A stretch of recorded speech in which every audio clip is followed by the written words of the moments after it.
Hi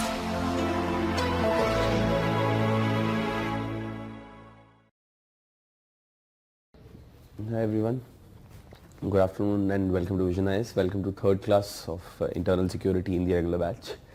And in the last class I had started to discuss with you about the topic of money laundering. So what I discussed with you was that money laundering basically refers to an activity where money that has been earned through illicit means, that is through illegal means, which is also referred to as the proceeds of crime, the money which has been earned through illicit means or through illegal means, through criminal activities.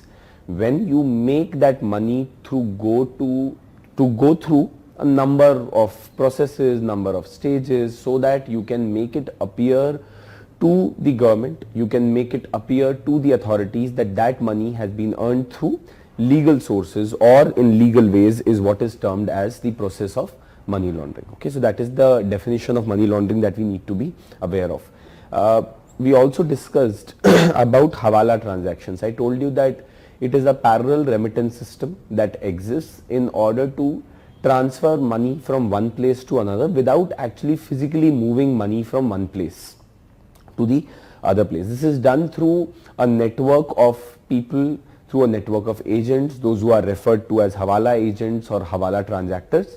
They charge a nominal fee for transferring money from one place to another, and it has several inherent advantages for people, those who use the Hawala transactions. One, of course, is that you don't need to take the money through the complex process of the banking system. The amount of time that it takes to transfer the money through the banking system at times can be or the process that is required to transfer the money from the bank through the banking system with the help of the banking system at times can be very cumbersome and can require a lot of complex procedures to be followed. Then of course, if in case you have earned money through illegal sources or through criminal activities, then you would not be keen on transferring the money through the banking system, and that is where the Hawala transaction comes in and helps the people from transferring money to one another.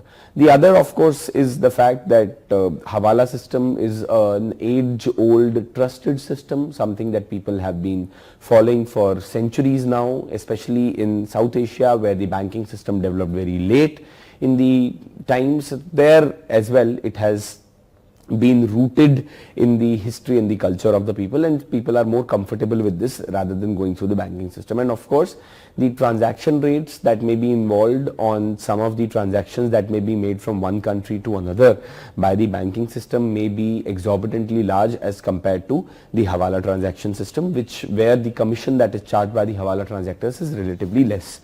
So what we are going to now discuss is that how this entire process of money laundering gets aided because of the Hawala transaction. In fact, what I am going to discuss with you is what is the entire process of money laundering. What are the various stages that are involved in the process of money laundering is what we are going to study today. We will also try to look at what are the impacts that money laundering can leave on a society, what are the impacts that it has on economy of a country, etc., and so on and so forth. We will also discuss what steps have been taken by the government in India in order to overcome the menace of money laundering.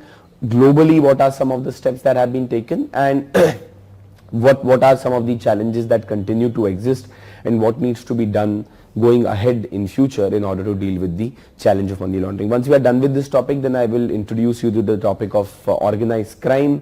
We will discuss a bit about the basics of organized crime, and then we will try to understand what are the linkages that exist between organized crime and terrorism as an activity. So let's begin by first talking about the various steps that are involved or the process of money laundering. Now, as I told you in the last class as well, please do not think that this is the only way in which the money can be laundered. One is that. Second is that you need to understand that this is not a scientific process, so to say, that there is a manual that is available in the market on how to launder money. So Essentially what has been done is that what the scholars and the analysts have done is that they have looked at the process of money laundering and tried to put it into a theoretical manner, into a theoretical construct. But this is not the only way money is laundered, and it's not necessary that the different stages that I'm going to discuss with you about the process of money laundering, money has to specifically pass through each of these stages, or one stage has to follow with the other. That's not necessarily how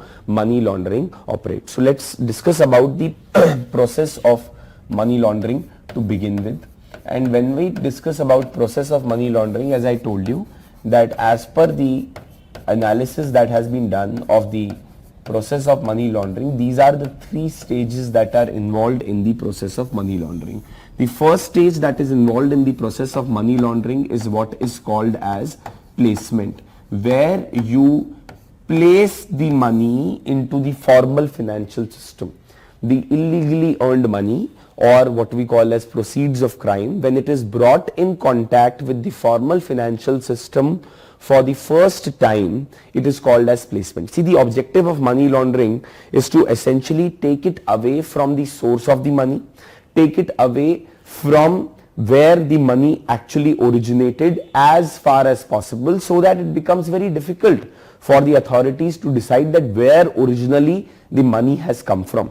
So in placement, what you are essentially doing is that you are bringing this dirty cash and you are introducing it into the formal financial system, and therefore placement is also the riskiest stage in the entire process of money laundering, because you are bringing in large amount of cash into the formal financial system. Okay, so the riskiest stage, because you are bringing a large amount of cash into the formal financial system, and therefore there is always a possibility of detection by the authorities that so and so money has come into the bank account, or so and so money has entered into the formal financial system, and that may raise alarm for them.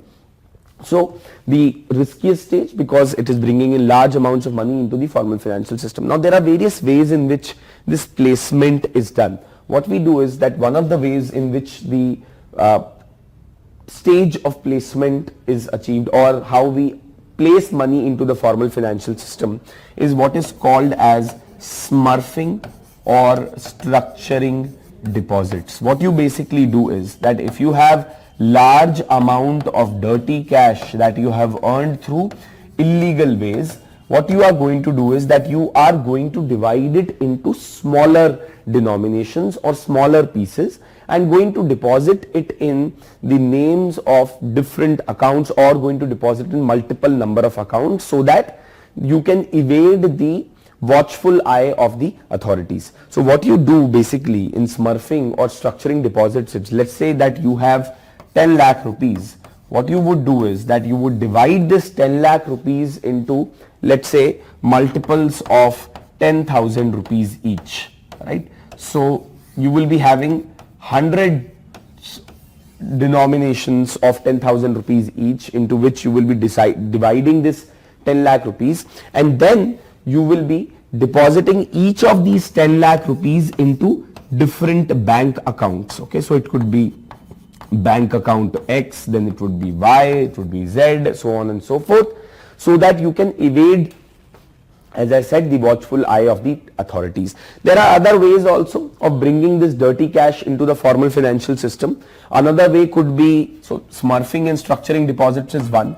Second could be the currency exchange, right? So if you have money in one particular currency, you can exchange it to the other particular currency, and then it gets formally introduced into the formal financial system. There could be other ways as well. Say for example, you may invest by buying into some expensive real estate assets, or you can mention it as investment into real estate assets could also be one of the ways of hiding large amount of money, especially given the fact that in India the value of a particular property or a real estate property would in terms of market be actually significantly larger as compared to the value that is shown while the transaction happens in the books of the government. So say for example, if there is a 5 crore property, there is a high possibility or probability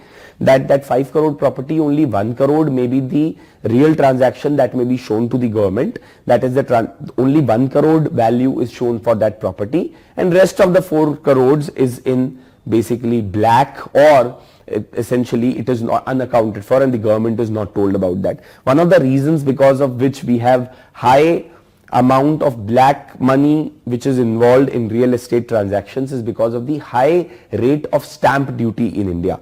The stamp duty that is imposed on the real estate transactions in India is significantly high, as a result of which people try to show a lesser value for their transactions so that they would pay lesser amount of money to the government while the transaction in the property takes place and the rest of the deal takes place in black money. So these are some of the ways in which the placement of the money could be done into the formal financial system. It could be done through the tool of structuring deposits or smurfing. It could be done through currency exchange. It could be done through investment in real estate assets. It could be also in fact the purchasing of the luxury items, luxury assets, etc. Say for example, someone has 10 lakh rupees and someone wants to hide that money. One of the best ways could be to buy 10 iPhones, right? And then you could be hiding a lot of that money in these luxury items, luxury watches, it could be in form of luxury vehicles, etc. and so on and so forth.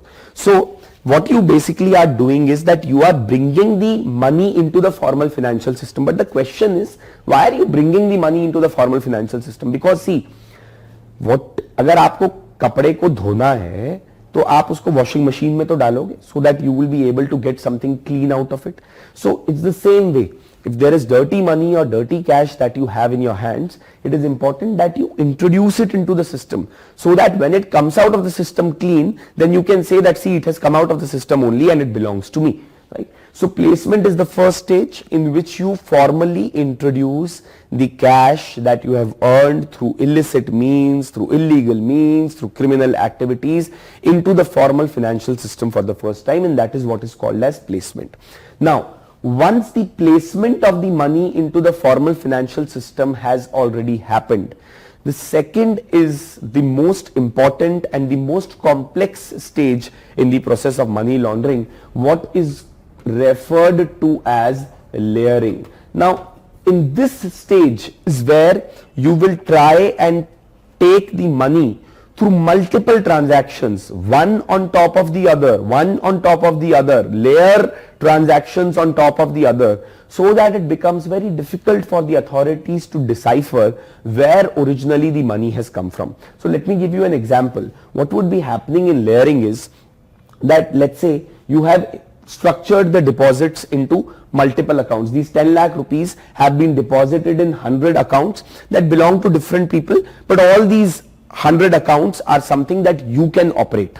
Okay, you have access to operating these 100 accounts. Now what you would do is that, let's say from country X, where one particular account may be located, you would use Hawala transactions or some other means of transferring this money from country X to country Y, from country Y to country Z, from country Z to country A, then back to country Z, then from Z to A, then from A to Y, then from Y to X, from X to Z, and so on and so forth.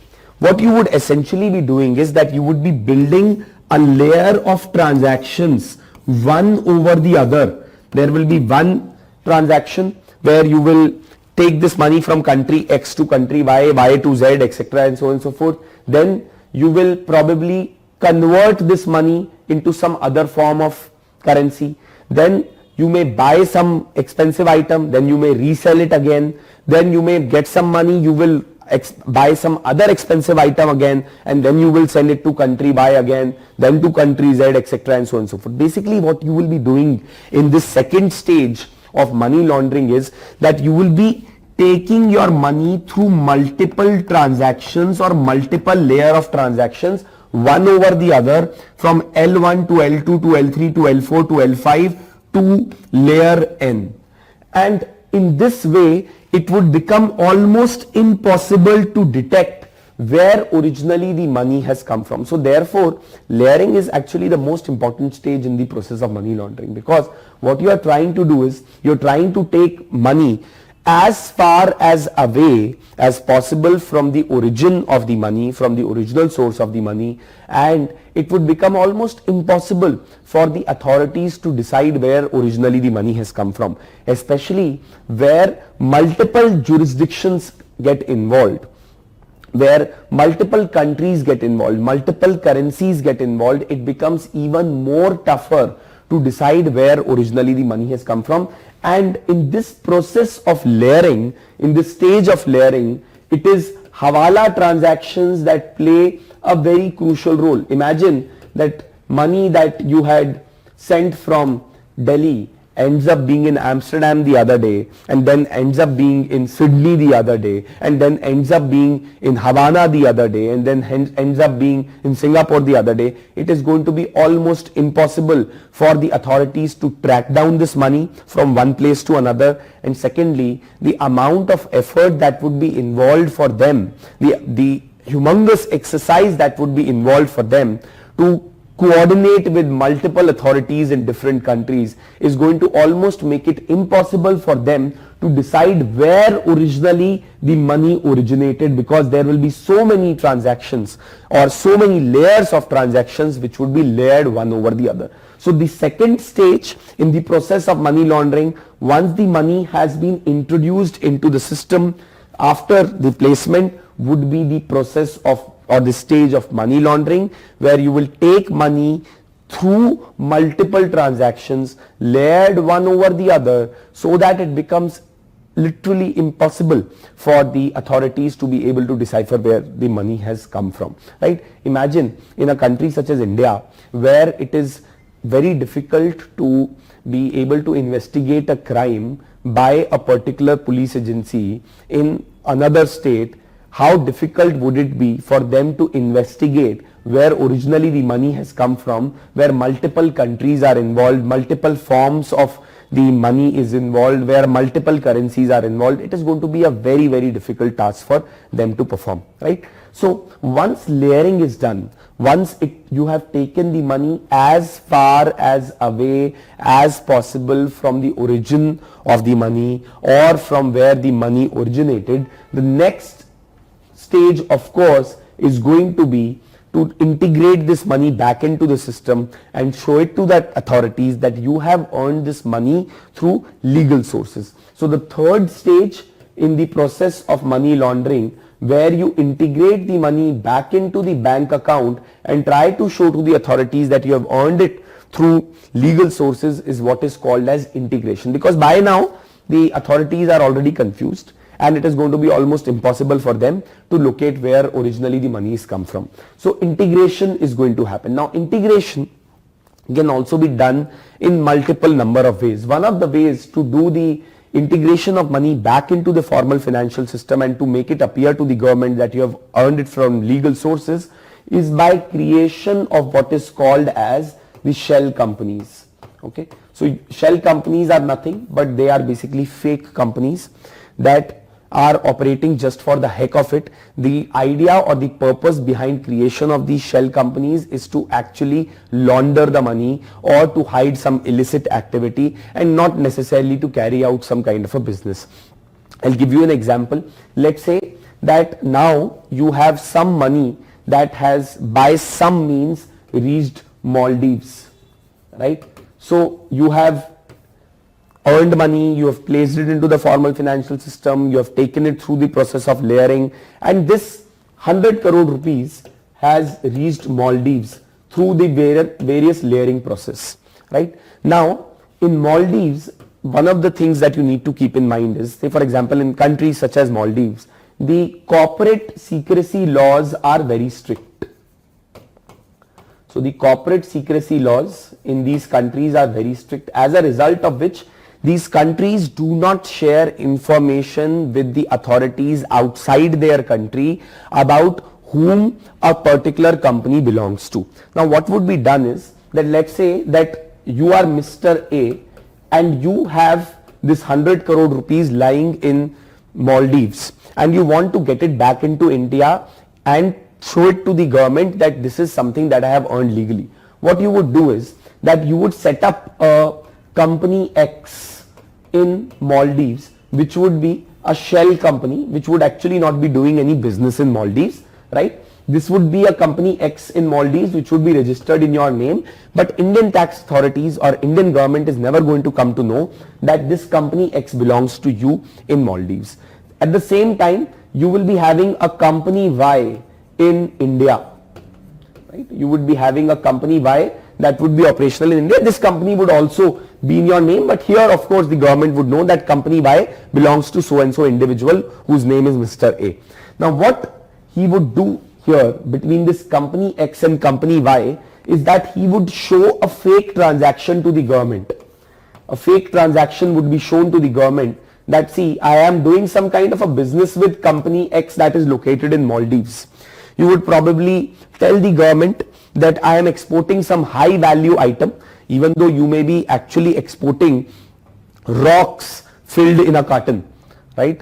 But you would tell to the government that I am exporting some really high value item to Maldives, and as a result they are paying me some revenue or they are paying me some money in return for that high value item, and that would be some 100 crore rupees. Now you can show it to the government here in India that, see, I have earned this money through a legal business or through a legal transaction where I was exporting some gems or I was exporting some really high value service to company X in Maldives, and they have in return paid 100 crore for my services. You are going to therefore show to the government that, see, it is companies Y is earning here in India which has been able to earn 100 crore rupees from a transaction that happened with a company X located in Maldives. Since this is legally earned money that I have earned through a legal business, then I am the rightful owner of this money. I will pay taxes on whatever this money that I have earned, but ultimately what you have done is you have ended up converting this illicit money that you had earned through multiple illegal activities and making it appear to the government that you have earned it through legal activity. There are a number of ways, other ways also in which shell companies can be used. See, for example, I could be setting up some coaching institute X here in Delhi, even though it's a fake coaching institute. Okay, I will tell to the government that I run a coaching institute, I earn money legally through running a coaching institute by providing people training in some competitive examination, etc., and so on and so forth. And you would show fake receipts to the government that, see, so and so X student, so and so Y student, so and so Z student gave money to me for enrolling in my coaching institute. You would not have any students in real. All of this would be on paper, all of this would be bogus, all of this would be fake completely. But what you would try and fool the government with is that, see, I was running a coaching institute and I was earning money through running this institute, and I have earned 100 crore rupees through running this coaching institute, even though all of it would be completely on paper. This is what is the process of integration, one of the examples of process of integration. So creation of shell companies can be one of the ways in which the process of integration or the stage of integration can be carried out as far as money laundering is concerned. In fact, you people must have heard of the Panama leaks or the Panama Papers. Now, what exactly are these Panama Papers or Panama leaks? There is a company called as Mossack Fonseca that is registered in Panama, or that is operational out of Panama. And Panama as a country has again very strict corporate secrecy laws and a extremely corrupt bureaucracy, extremely corrupt government, where they would not be willing to share information with any of the outside countries about who owns the companies and what money is, what bank account is being owned by whom, etc., and so on and so forth. So Mossack Fonseca was a company that was involved in setting up shell companies across the world for its high valued clients, and the information and database of this company called as Mossack Fonseca got leaked by a former employee of Mossack Fonseca, and this information was sent to two German journalists. So these two German journalists got access to all this information about the various accounts that Mossack Fosenka was handling on the behalf of its clients, where they were managing multiple fake companies and shell companies for their clients. Now, some of the names that came out in this Panama Papers leak, or the leak of the information of the Mossack Fosenka, were real big names. Names such as Vladimir Putin, names such as the brother of Tony Blair. There were various other head of states from various countries involved. Nawaz Sharif's name was involved, Aishwarya Rai Bachchan's name was involved, Amitabh Bachchan's name was involved. Multiple names came up where it was highlighted that these people were clients of Mossack Fosenka, and they were having accounts with Mossack Fosenka, where Mossack Fosenka was handling certain shell companies for them, and of course for the purpose of laundering some money or for the purpose of tax evasion. That was the purpose that probably could have been behind an Aishwarya Rai Bachchan, say, for having a company that is registered in Panama. Why would she be having a company registered in Panama, right? So the reason for that was probably that there was some money laundering or some tax evasion that was being done. Mossack Fosenka's records were leaked to these two particular journalists in Germany. Then they did a lot of research. They put all of this information together, and they published this information in the newspapers. They published this information internationally to let the world know that what all is going on behind the scenes, and how companies such as Mossack Fosenka, located in Panama, which has very strict corporate secrecy laws, where a lot of this murky business of money laundering is happening. So that could be one of the ways in which the process of integration, or the stage of integration, can be carried out by creation of shell companies. Then there could be other ways as well. You know, another way could be by generation of false import and export invoices, where you may show to the government that I am exporting something, but in reality you would not be. So generation of false import and export invoices could also be one of the ways in which the process of integration could be carried out. Essentially what you are trying to do is that you are trying to make it appear to the government that you have earned this money through legal sources, right? So this is the process of money laundering. 3 stages that are involved in the process of money laundering, starting from the stage of placement, going all the way up to layering, and then moving towards the stage of integration. These are the 3 stages. But see, what you need to understand and remember here, something that I have been pointing out to you from last class itself, is that it's not necessary that first placement will happen, then layering will happen, then integration will happen, or that one of the stages cannot be skipped, or that there cannot be a mix and match of these stages one after the other. All of that is possible, because it's not that this is not some scientific chemical process in which you are making some product. What you are essentially doing is that you are laundering money, and that is done in whichever way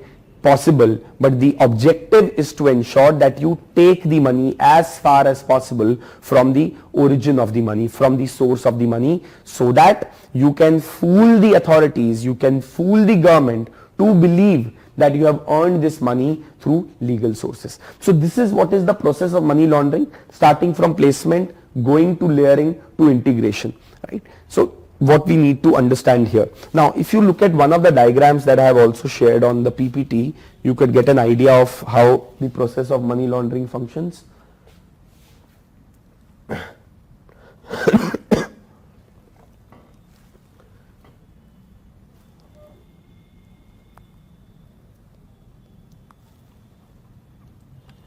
Yes, so this is one diagram just to explain the process of money laundering, where you would be having placement of the dirty money into the formal financial system. Then you would be layering the money, transferring it from one country to another, from one company to another, so on and so forth, and then you will be integrating this money back into the formal financial system by financial investment, commercial investment, generation of false import and export invoices, FDI, and as well as purchase of luxury assets. You have to understand one thing, that when you look at countries such as Singapore, you would realize that a large part of FDI that comes into India comes from Singapore.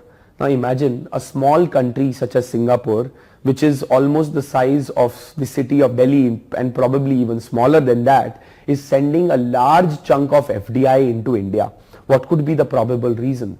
One of the reasons is because again in Singapore, the corporate secrecy laws, the bank secrecy laws are so strict that they do not share information with any third party about the bank account holders, etc., and so on and so forth, about the various owners of the companies, and therefore it becomes very easy to send this money in form of FDI from Singapore to India, even though this money may have been earned through illicit means. You have to also understand that complicity with of the banks, of big international banks located in countries such as Switzerland, etc., is also one of the ways through which money can be laundered, right? So these things are supposed to be kept in mind when we talk about the process of money laundering. Now, see, UPSC has not asked a question on the process of money laundering, and I do not really expect UPSC to ask a question on this as well. But because it's a bit technical as a process, but at the same time you should be aware of the basics that we have just discussed.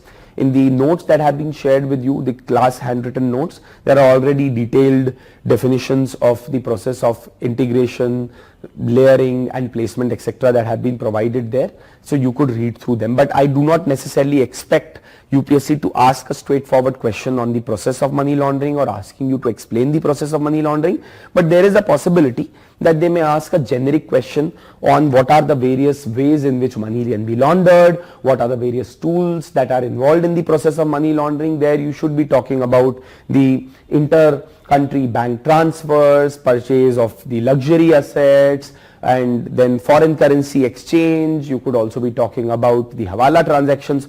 All of these are some of the tools, smurfing, structuring deposits, etc. All of these are some of the tools through which the process of money laundering can be carried out, right? So this is what we need to keep in mind when we talk about money laundering. Now, if you see the definition of money laundering that has been provided by Interpol and the definition of money laundering that we need to keep in mind in general, Interpol says that any act or attempted act to conceal or disguise the identity of illegally obtained proceeds so that they appear to have originated from legitimate sources. This is what is the definition of money laundering that you need to be keeping in mind. What are the objectives of money laundering? Of course, as we discussed in the last class as well, first and foremost, the objective of money laundering is to enjoy the money and to save it from the tax authorities, and secondly, to hide the criminal activity behind the earning of that particular illegal money, or what is called as the proceeds of crime, right? Now, let's try to understand some of the impacts of money laundering as well on the economy of a country, etc., and so on and so forth, before we proceed further to talk about what steps have been taken to overcome money laundering in India and globally as well. So let's talk about the various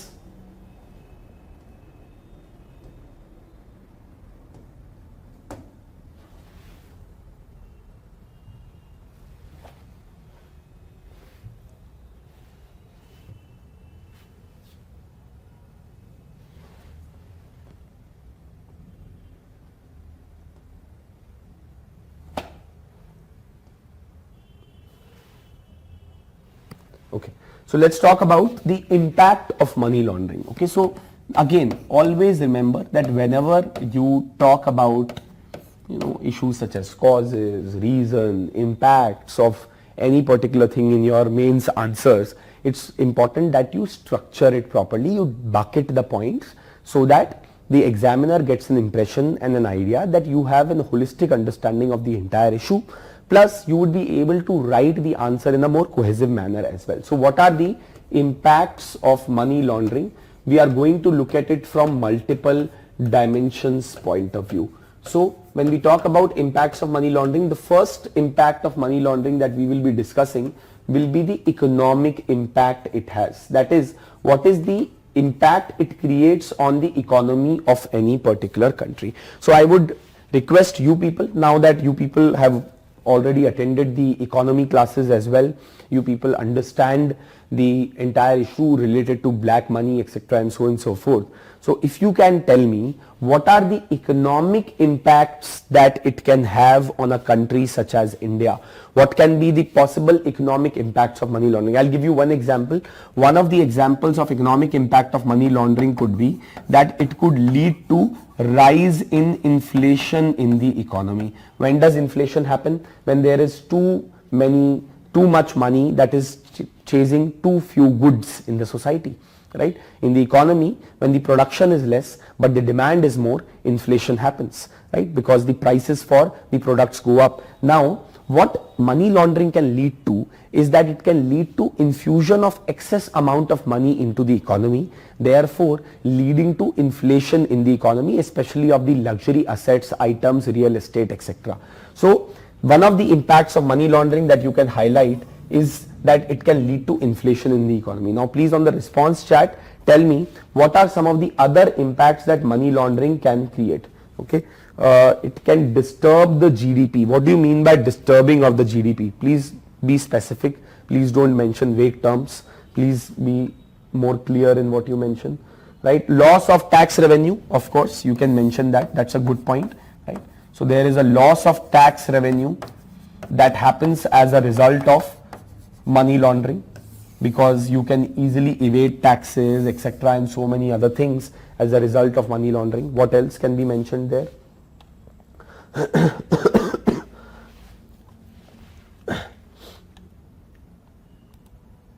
Tax evasion could be one, loss of government revenue, increase in price of commodity. Okay, what else? What else can be mentioned? All of you are just mentioning the two things, which is one is inflation and the other one is loss of tax revenue. Please tell me what are the other impacts that it can create on an economy. Can I say that fixing the policy rates becomes harder? So all of you know about the policy rates that are decided, the policy fiscal, the monetary policy that is decided by the RBI from time to time. It can become very difficult for the policy makers to fix the policy rates if you are uncertain of the amount of money that is floating in the economy. Then you can also mention that it can severely dent the reputation,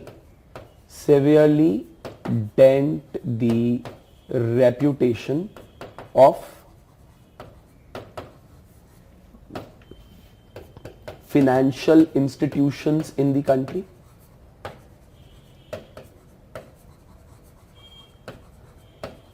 So it can severely impact or dent the reputation of the various financial institutions in the country.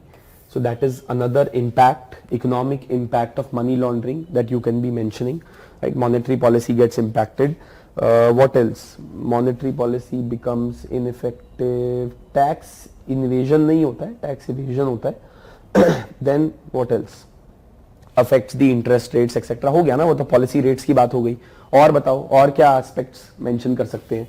Can we also say that it exposes the financial system to instability, because there is always a volatility that can be introduced in the financial system as a result of money laundering, right? Because you never know, probably the money that is floating in your capital markets, the money that is floating in your financial systems may be laundered money belonging to some terrorist organizations, and they can severely dent the economic sovereignty and the health of your economic system, of your financial systems, by trying to introduce volatility into the system, by removing large amount of money from the system in one go, or by introducing a large amount of cash or large amount of money into the formal financial system in one go. So that is how the stability of the financial system can also be affected. So you can talk about that, how it introduces volatility into the functioning of the formal financial systems. That is also something that can be mentioned. What else? Income inequality, I will come to that. Yes, you can mention it can deter foreign investment. Very good, right? So it can deter foreign investment in economy is also something that can be highlighted by you, because again, any foreign investor would be wary of investing in a country where they know there is a lot of laundered money floating in the market. So it can deter foreign investment, it can deter the external investment that may be coming into the country as well. So those are, yes, volatility in exchange rates, that is a very good point that has been highlighted there.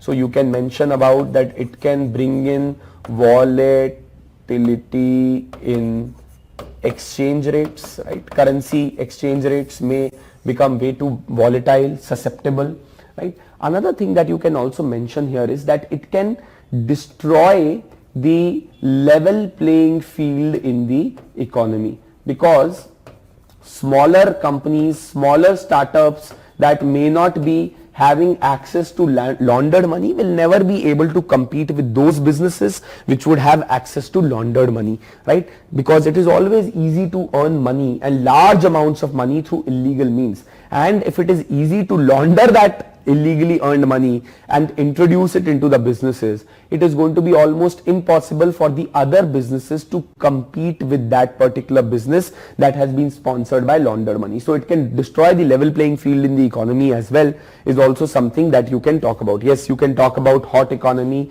etc., and all of those things as well. So those are the economic impacts of money laundering that we need to be aware of. Now let's talk about some of the societal impacts or the social impact of money laundering as well. Some of you had highlighted that it can lead to inequality in the society.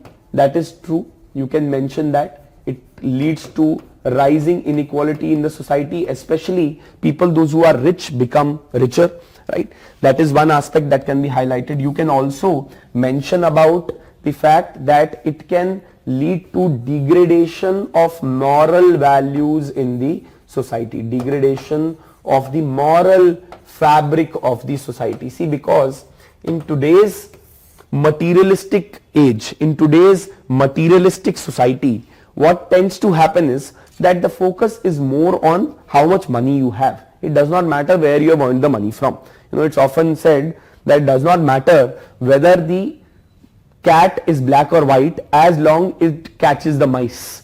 So as long as you have money in the society, in the materialistic society that we live in today, it does not matter where you have earned the money from. So what it can do is that it can legitimize crime in the society, right? It also degrades the moral fabric of the society, because people believe that they can do anything, they can commit any crime, and then they can get away scot-free because they will have money and they will have laundered money to buy the entire system, right? So that is one. Then of course, the other thing that I was, of another impact, a societal impact of the money laundering is that it legitimizes crime in the society, right? It legitimizes criminal activities. People, those who are criminals, may continue to go about their business without having any qualms for what is going to be their perception in the society, because they can very easily project that they have earned this money through legal sources. Yes, of course,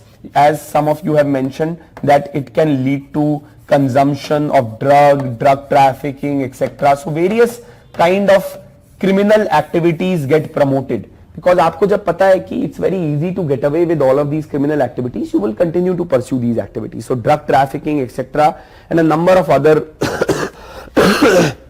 activities get promoted in the society, right? So that is the societal impact of the money laundering that we can be talking about. Are there any other points that you have? Increase the gap between the haves and the have-nots, etc. Yes, of course, we are talking about inequality being increased in the society, right? और क्या किसी ने कुछ लिखा है, increases criminality in the society, right, etc., and all of those things. So this is what we can talk about, the societal impact of money laundering. Then other than that, you can also talk about the political impact of money laundering, right? So the political impact of money laundering is that first and foremost, it promotes corruption and it promotes bribery, because that अब कितना भी पैसा आप corruption से या bribery से कमा लो, उस सारे पैसे को आप convert करके, launder करके गवर्नमेंट को दिखा सकते हैं कि आपने वो पैसा लीगल सोर्सेस से अर्न किया है. So it promotes corruption. Other thing is that you can also talk about that it increases the role of money power in elections,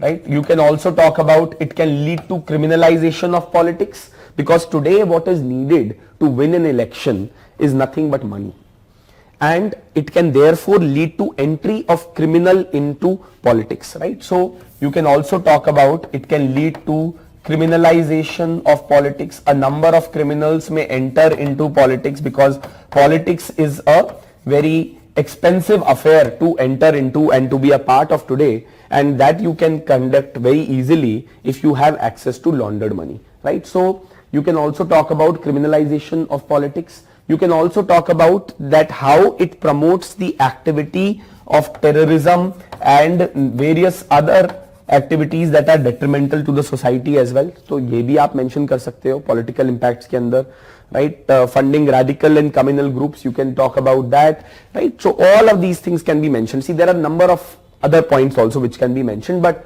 answer के अंदर आप कितना ही लिखोगे, है ना? So what you have to keep in mind is that these are the various impacts that the money laundering can create. First and foremost, you can talk about the economic impact that the money laundering can create. Then we need to be aware of the societal impact that money laundering can create, and you can also talk about the political impact that money laundering can create. Some of you have mentioned about can cause instability through political defections. You can mention that as well, right? So it can lead to instability in politics, etc., and all of those things can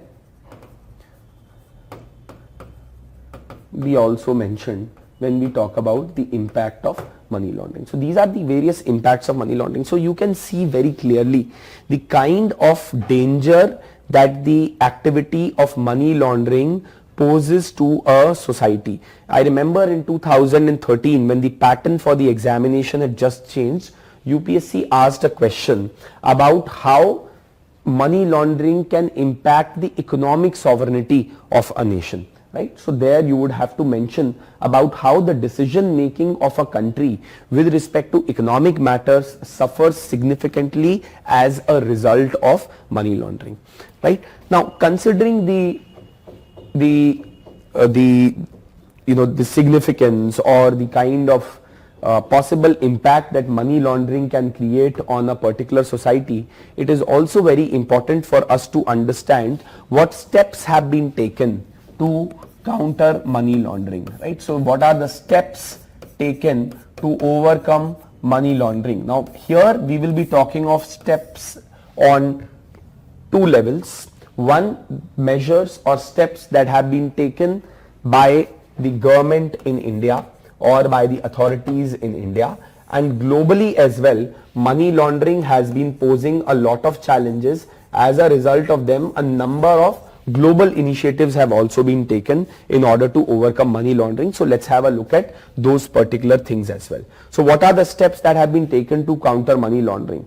See, first and foremost, there are provisions under the Income Tax Act of 1961 in order to deal with money laundering. Then the NDPS Act of 1985, the Narcotics, Drugs, Psychotropic Substances Prevention and Control Act of 1985 is also considered as an important legislation in order to stop money laundering, especially because a lot of money that is earned through drug trafficking is actually laundered. Also, one more thing that you need to understand is that in order to declare a particular person being involved in money laundering, it is important to prove that a person has committed a crime to earn that money, because till the time you do not prove that that money has originated from a criminal source, you will not be able to prove the offense of money laundering. At the best, what you can do is that you can prove it as a case of tax evasion. So it's important to first prove the crime also behind the earning of that money that has led to money laundering. उस particular crime को जो कि commit किया जाता है, जिसको छुपाने की कोशिश की जाती है, जिससे कि पैसा अर्न किया जाता है, जिसको लॉन्डर किया जाता है, उसको कहा जाता है predicate offence. Predicate offense is the term that is used for an offense or a crime that is committed to earn money which is laundered. Therefore, it is important to prove the predicate offense in order to prove that this is laundered money, because otherwise तो वो black money to white money conversion हो गया, जिसके अंदर आपके ऊपर tax के penalties लगेंगे और बड़ी सारी चीजें होंगी, बट वो मनी लॉन्ड्रिंग नहीं कहलाएगा.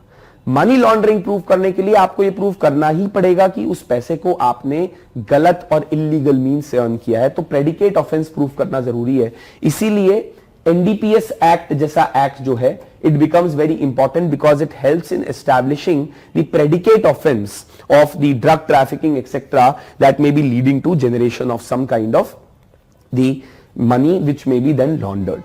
Then of course the Benami Transaction Act of 1988 is another important piece of legislation that has been enacted in order to curb down on Benami properties where they do not have any clear titles etc., where people buy properties but it is not very clear that whom does the property originally belong to. Again, the objective is to hide large amount of money that has been earned through illegal sources. Then of course the Foreign Exchange Management Act of 2000. Earlier there was Foreign Exchange Regulation Act of 2000.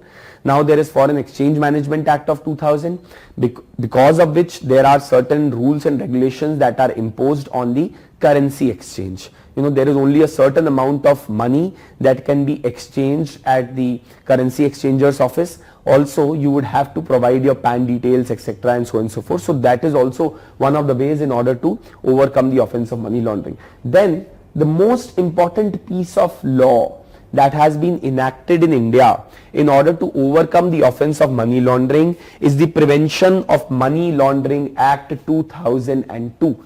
PMLA 2002 is the single most important piece of legislation that has been enacted by the Indian Parliament to first and foremost define what is money laundering and then to also overcome the offense of money laundering. There are a number of things that have been done under PMLA 2002. Say for example, all the banks in India are supposed to have a compliance officer who is supposed to ensure the compliance to the various provisions under the PMLA of 2002 to prevent money laundering.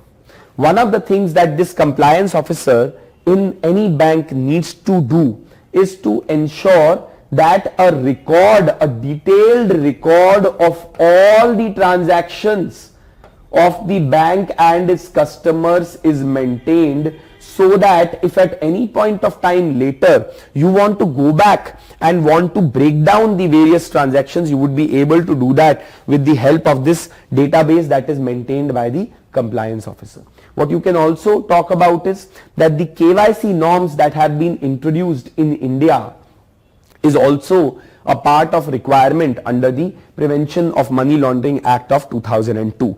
Of course, there are changes that are made into PMLA from time to time. Recently changes were made where in case there is a suspicion in the mind of the enforcement directorate with respect to a particular property or with respect to some assets, then that it may have been earned through the money laundering means or it may have some association with money laundering, then freezing of those assets can also be done under the Prevention of Money Laundering Act of 2002. And banks that do not comply with the guidelines and directions that have been provided under the PMLA need to undergo or need to face certain penalties by under this particular law, right? So many banks have compliance officers to ensure that anti-money laundering regulations are observed. Mandatory KYC norms for the bank customers is also one of the ways in which we are trying to overcome the offense of money laundering. And lastly, you can also talk about creation of financial intelligence unit. So this is a nodal agency that has been created in order to deal with the offense of money laundering in India, where it will be the nodal agency for coordinating the response of multiple agencies that may be involved in unearthing the offense of money laundering. So you have to understand that in order to prove the offense of money laundering, it is also important to prove that there has been some crime that has been committed, right? So multiple police agencies, multiple investigation agencies, etc. are also involved in this. Tax authorities are involved, customs authorities are involved, banks are involved. You need some kind of a nodal agency to coordinate this entire thing, and that has been done in formation of what is called as the Financial Intelligence Unit. Financial Intelligence Unit. This is also one of the steps that have been taken in order to overcome the offense of money laundering in India. So these are some of the steps that we need to be aware of that have been taken when it comes to overcoming the offense of money laundering in India. Now, internationally as well, globally as well, multiple steps have been taken to overcome the offense of money laundering. First and foremost, you can talk about the setting up of the FATF, that is the Financial Action Task Force. And Financial Action Task Force has been in news in the recent times, especially because of the fact that Financial Action Task Force has put Pakistan on the grey list of FATF. So what exactly is this FATF and what exactly does it do? See, FATF was a creation or an intergovernmental organization that was created in the late 1980s by the G7 economies. Later on, other countries also went on to become full-fledged members of FATF. India also went on to become a full-fledged member. Earlier, India was an observer at FATF, and later on we went on to become a full-fledged member at the Financial Action Task Force. So what exactly is Financial Action Task Force? Financial Action Task Force is a intergovernmental organization that has been created in order to deal with the offense and the menace of money laundering and in order to curb down on terror financing across the world. What Financial Action Task Force does is that it has laid down a set of guidelines and set of rules that are and standards that are supposed to be adhered to by the member nations. If member nations do not adhere to any of these guidelines, standards that have been laid down by FATF, then penalties can be imposed on them. FATF also provides technical assistance to its member states in order to build their capacity, enhance their capacity with respect to the offense of money laundering. So that is also another important aspect or another important function that is performed by the FATF.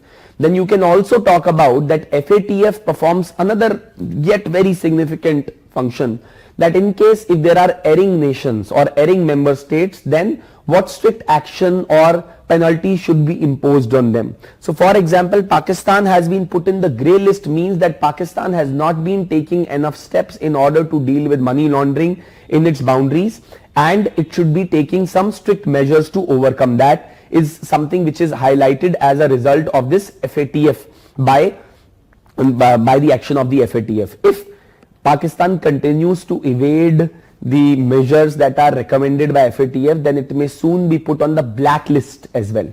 And once it is put on blacklist, there is a possibility that it may have severe implications on its economy, because if trading with other countries would become very difficult, there may be some restrictions or sanctions that may be put on their currency exchange, use, etc., and so many other things. So that is also something that you need to keep in mind when we talk about the offense of money laundering. Then other than that, the FATF also plays a very crucial role in helping the nation states learn from each other experiences, and the sharing of best practices across the nation can also be done by Financial Action Task Force. Then of course, United Nations Global Program for combating money laundering is another initiative that has been taken in order to combat money laundering at the global stage. The United Nations Convention on Transnational Organized Crime is also another convention that you can mention in your answers. Then, as you would know, that in Switzerland there is a place called as Basel, where there is a bank of banks that is located. So a Basel Statement of Principles was released, which is supposed to be adhered by all the banking nation, all the banks and all the federal banks across the world. And it is as a part of these Basel Statement of Principles that it was mandated that the banks that are having customers should have the KYC done on their customers so as to know who exactly their customers are. And then International Convention for the Suppression of Financing Terrorism is also another important initiative that has been taken in order to overcome money laundering at the global stage, right? So these are some of the things that you need to be aware of from the perspective of writing an answer in the mains examination to overcome the offense of money laundering. Now let's proceed further. When we talk about what are the various challenges that are faced in fighting money laundering, why are we, despite all the advancements in technology, all the institutions, all the important laws in India, not being able to deal with money laundering, and why money laundering continues to thrive is the next thing that we need to be aware of. See, first and foremost, what you need to be mentioning is the growth in technology that has taken place in the last decade or so is so exorbitant that it has become very difficult for the authorities to catch up with these advancements in technology. Now there are newer ways of hiding money that have come in. You people know about cryptocurrencies, and cryptocurrencies are posing a major headache for various regulatory agencies in India as well as across the world in order to deal with the offense of money laundering. Because ये crypto currency जैसी currency से money laundering का process और बहुत ज्यादा आसान हो गया है, बिकॉज ये रेगुलेटेड नहीं है, इधर से उधर पैसा ट्रांसफर करना बहुत इजी हो गया है. Plus see you can very well imagine that the tax authorities and the government in India is not really ready and prepared to deal with this menace of cryptocurrency and how it is interlinking or how it is interlinked to money laundering and posing a challenge to India's economic sovereignty. Then of course there is lack of awareness about the problems that money laundering poses to the country, and this is especially true when we talk about the generic citizens in India. Now people continue to involve themselves in hawala transactions without knowing the fact that it poses great threat and risk to the country's internal security as well. People continue to be involved in hawala transactions not because they are carrying out illegal businesses, but because they are used to this entire system. Then of course you can be talking about the non-fulfillment of the KYC norms as well, and how the compliance of the banks with respect to KYC norms is also one of the reasons because we have not been able to combat money laundering, and we have a lack of comprehensive approach. See, we have had a very piecemeal and a fragmented approach to deal with money laundering, where we have not really taken a nationwide approach to deal with money laundering. Plus इसके अलावा आप ये भी बोल सकते हो कि कहीं ना कहीं इंडियन गवर्नमेंट और इंडिया की seriousness towards money laundering expose हो जाती है with the fact that it took us so long to enact an anti money laundering legislation. हमने 2002 में जाके anti money laundering legislation introduce किया. So it was pretty much late in the day that we introduced the law. Then of course, see, another issue that you can highlight is the inability of the police and the investigation agencies in India to be able to prove a crime. अगर आपको money laundering का offence prove करना है तो predicate offence prove करना बहुत जरूरी है. इंडिया में conviction rate one of the lowest in world है. इंडिया में लोगों को जेल में तो डाल दिया जाता है बट कन्विक्शन बड़ा मुश्किल से होता है. The reason for that is one, because of the archaic legal system that we have in India, laws such as the Evidence Act, etc., because of which it becomes very difficult to prove certain crimes in court. Secondly, we do not really have a proper witness protection system in India. उसके अलावा Indian police की हालत आप सबको पता है, how the forensics that are available with them, they do not have proper investigation capabilities, etc., as a result of which the investigations a lot of times in multiple matters are bossed up significantly, and we are never able to deal with the offense of money laundering or people those who are involved in the offense of money laundering, right? So those are some of the things that we need to be aware of. What steps have been taken in order to overcome the offense of money laundering in India is something that can be highlighted here. इसके अलावा then we need to be aware of what needs to be done going ahead in future to deal with the offense of money laundering. So let's have a look at that as well once.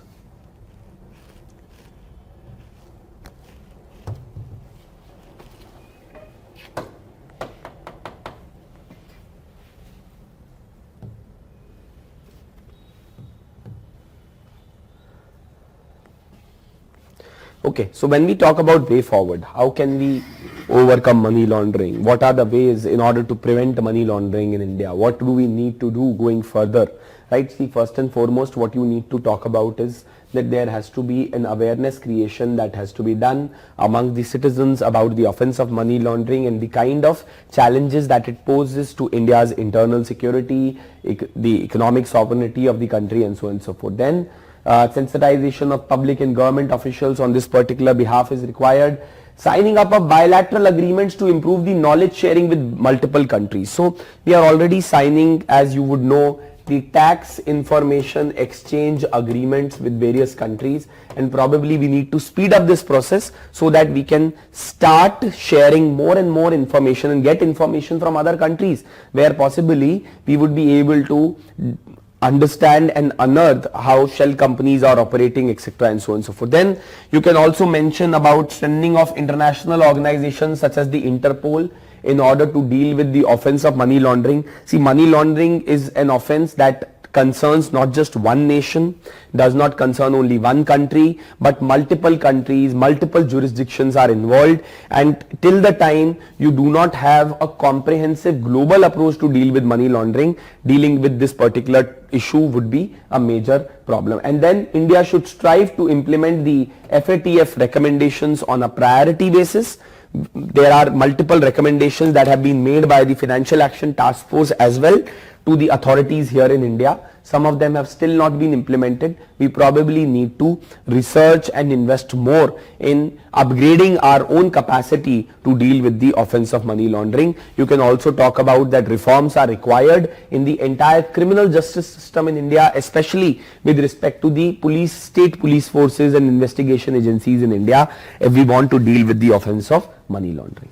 Okay, so this is all about the topic of money laundering. You can expect a question on the impact of money laundering. You can expect a question on the relationship between hawala transactions and money laundering, relationship between cryptocurrencies and money laundering.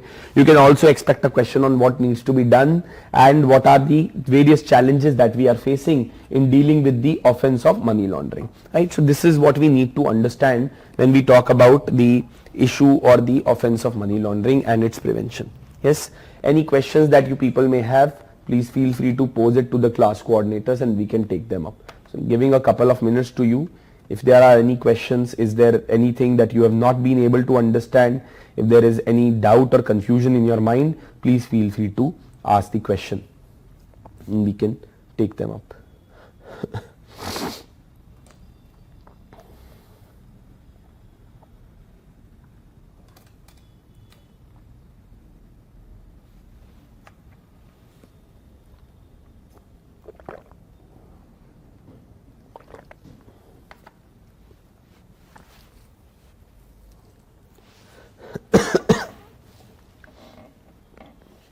Okay, so no major queries. Fine, let's proceed further now, and the next topic that I will be dealing with you, when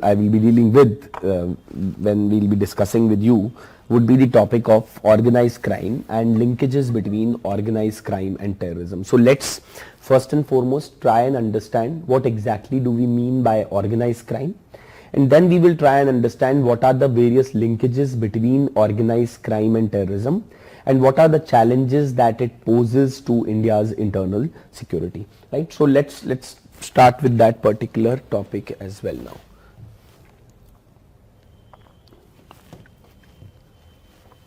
Now, what exactly do we mean by organized crime?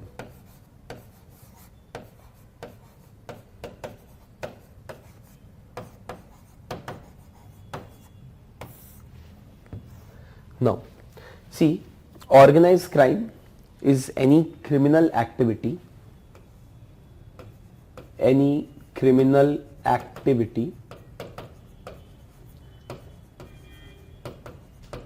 performed in a very well planned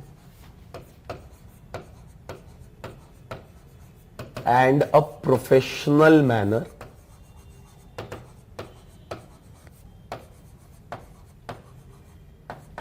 with the objective of getting some monetary benefits or with the objective of earning money.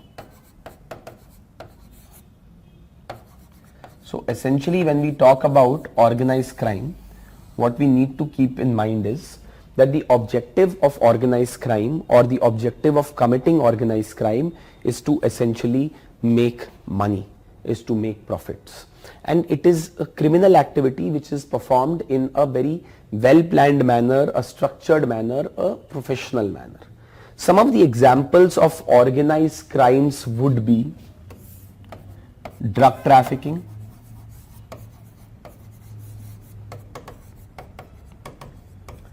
human trafficking,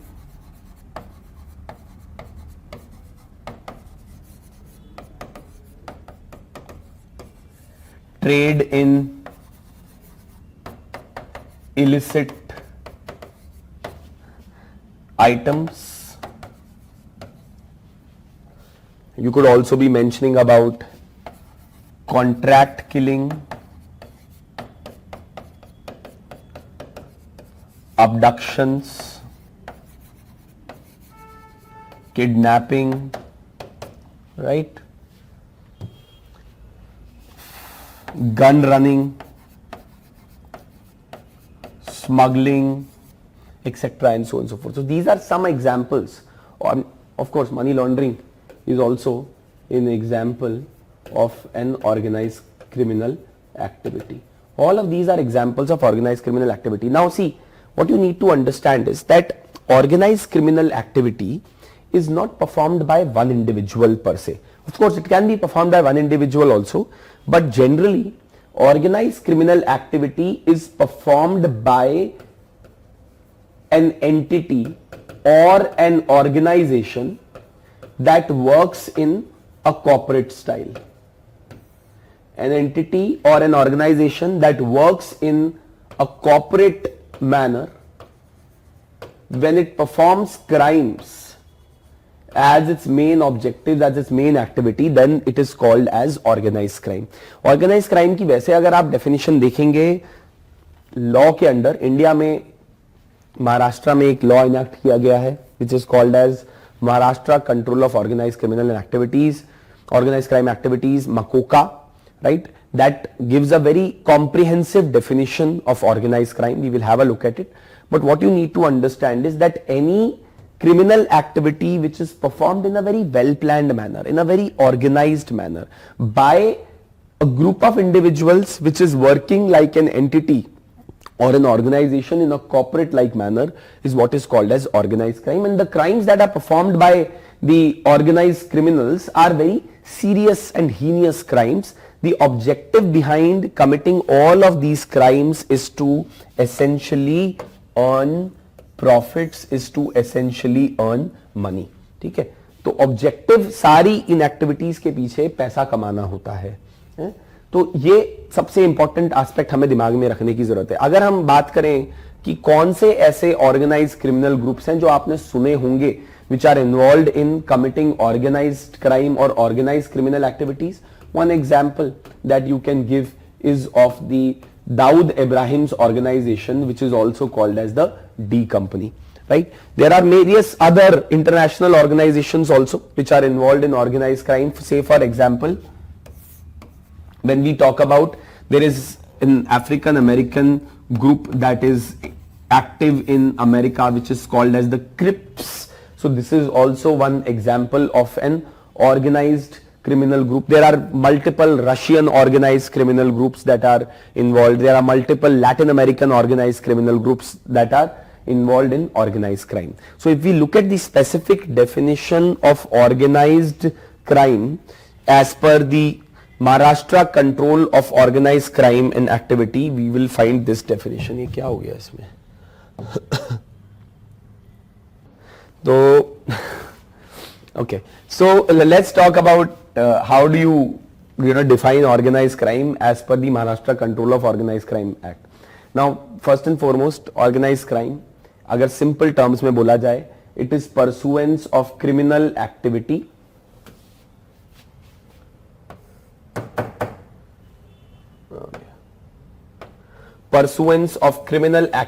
as a business, when you perform crime as a business in order to earn money, when you perform it in such a structured manner, आप एक company की तरह काम operate करो और criminal activity करो, तो क्या है? ऑर्गेनाइज क्राइम है.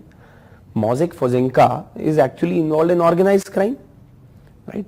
So कंपनी की तरह ऑपरेट कर रही है, कॉर्पोरेट एंटिटी की तरह ऑपरेट कर रही है, डेजिग्नेशंस हैं लोगों की, हायरार्की है ऑर्गेनाइजेशन में, there is division of labor, there is division of work, there is specialization, all those things that you can associate with the corporate entity, right? All of those things would be seen in case of the organized crime and organized criminal activity. So as per Maharashtra Control of Organized Crime Act, it says that it is any act continuing unlawful activity by an individual singly or jointly. Now see, you may say कि sir आपने तो बोला था organization के form में होता है, but of course in law we would try to keep the definition as wide as possible so that we can have our net over all the people.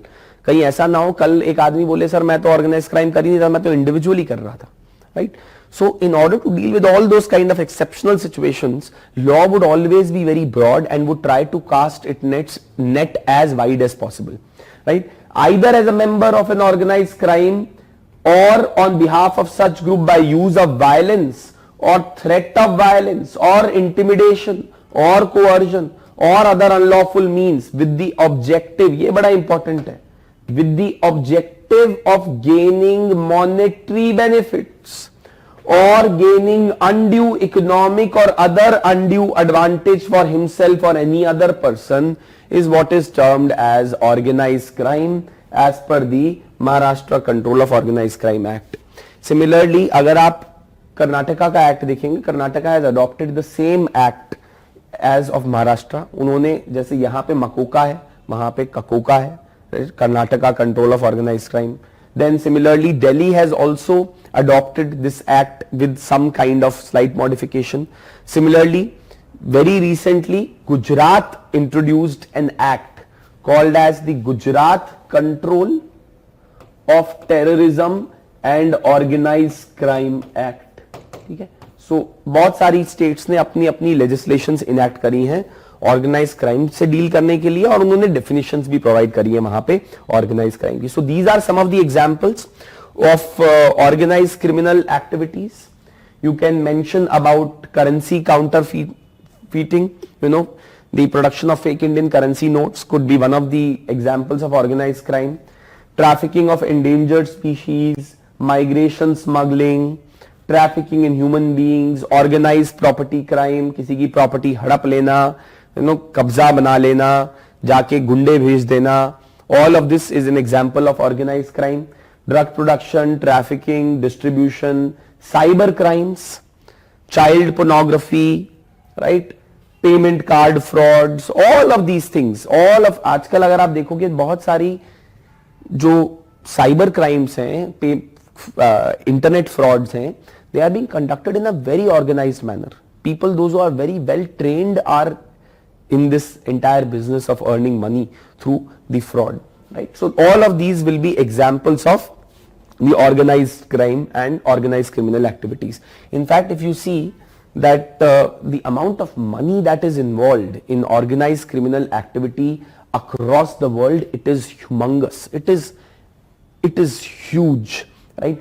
The idea here is not that you should remember these figures. The idea is that you should get the scale of the organized criminal activities that is happening across the world. और इसमें से probably अगर आप एक आधा कोई figure याद रख लें, जैसे आप मेंशन कर सकते हो कि human trafficking industry across the world is worth $150 billion.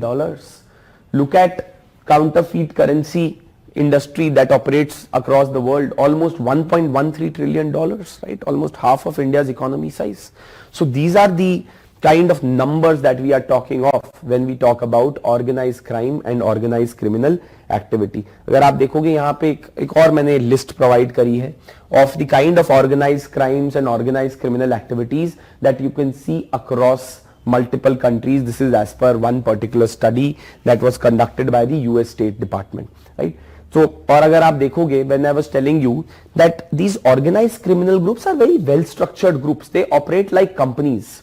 They operate like proper corporate entities with a proper hierarchy, division of labor, specialization, people with specific backgrounds come in, people with specific education come in, they are hired, and then there is a hierarchy also. You can move up in the organization as well. If you look at, say for example, the organization structure of D company of Dawood Ibrahim, you would find that this is, operating like a proper entity where there will be some handlers who would be there will be someone who will be a senior, then there will be people, those who will be captain or supervisor, then there will be a shooter, extortionist, kidnapper below them, then there will be someone who will be made as a permanent employee, etc., and so on and so forth. So they are operating like proper corporate entities, and they are, it's not, that's why you would see that, if you probably would have seen this particular series on Amazon called as Mirzapur, when the father asks one of the sons that what do you do, so he says that I work for so and so, Kaleen Bhaiya or whatever. So this father says that, oh, so you are involved in crime and gunde ke saath kaam karte ho. So he says, don't call him gunda, call him Don, because you have to understand that the perception that is involved and the way the organized criminal activity happens is not like just a petty crime that is being conducted or committed by an individual. There is proper training, there is proper application of mind, there is a proper structure to committing of these organized criminal activities. They are being conducted in a very, very professional manner by these organized criminal groups, is something that you need to be aware of, right? So this is what we need to be aware of when we talk about organized criminal activity or organized crime to begin with. Now, we'll go into a break. Once we are back from the break, I will discuss with you what are the differences between organized crime and terrorism and similarities between organized crime and terrorism, and then we will try to understand how and what are the kind of linkages that have developed between organized criminal groups and terrorist groups. Now see, it's a marriage of the unfamiliar that has happened in many ways when organized criminal groups and terror groups have started to join hands with each other. That is what I will be discussing with you once we are back from the break, and we will also discuss about what are the various challenges that this linkage or link up between organized criminal groups and terrorist groups pose to India's internal security. So we have a few interesting things coming up there, and probably if we have time and if time allows, we will start with the topic of basics of cyber security also in today's class itself, right? So I'll go into a break for a few minutes. This is a lunch break. You people can also go have your lunch, grab your lunch, get fresh. Then we will come back after the class. In case you have any questions or any kind of doubts related to whatever we have discussed till now, you please pose it to the classroom team, and some of the queries would be taken up by me after the break. Okay, so I'll see you in a few minutes.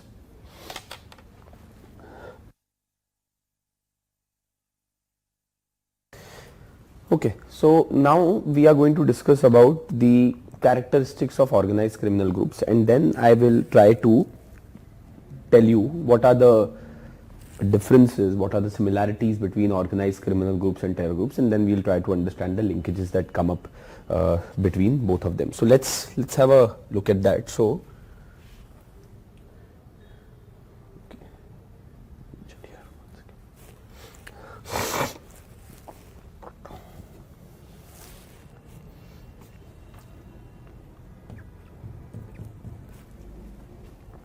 let's talk about the characteristics of organized criminal groups.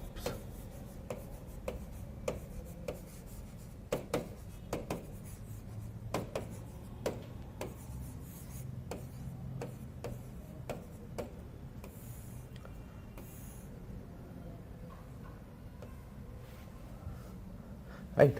So when we talk about the characteristics of organized criminal groups, the first thing that we will be discussing, of course, is that organized criminal groups are hierarchical in nature. There is a strict hierarchy that you will see in the operation of organized criminal groups. They operate as entities, right? So as I had just shown you the organization structure of the Dawood's company or D company, the same would be the kind of structure that would be existing in the other organized criminal groups and their functioning as well. That is one.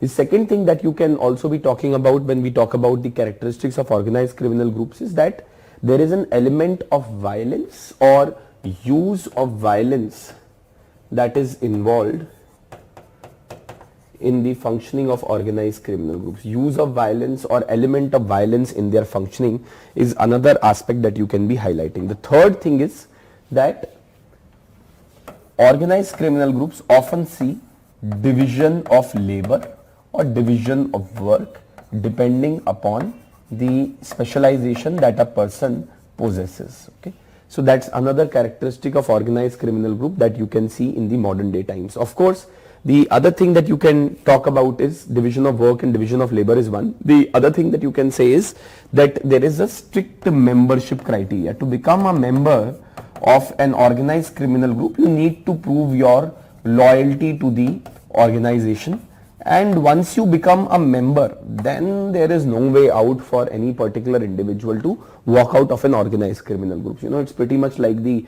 Hindi movies of the 1970s, where if a particular hero who is a part of an organized criminal group or works for a don would want to walk out because he has fallen in love with some particular girl and so on and so forth, would find it very difficult because the boss would not be willing to let go of that person and willing to let go of the secrets of his organization with that particular individual. So that's very true of organized criminal group, because if you are a part of the organization once, then you know the internal secrets of the organization. In no way the organization would want you to walk out of the organized criminal groups. There is no way to exit this organized criminal group or an organized criminal organization is something that you need to keep in mind, right? So strict membership criteria, you need to prove your loyalty, you need to prove a number of things to the organization to become a member.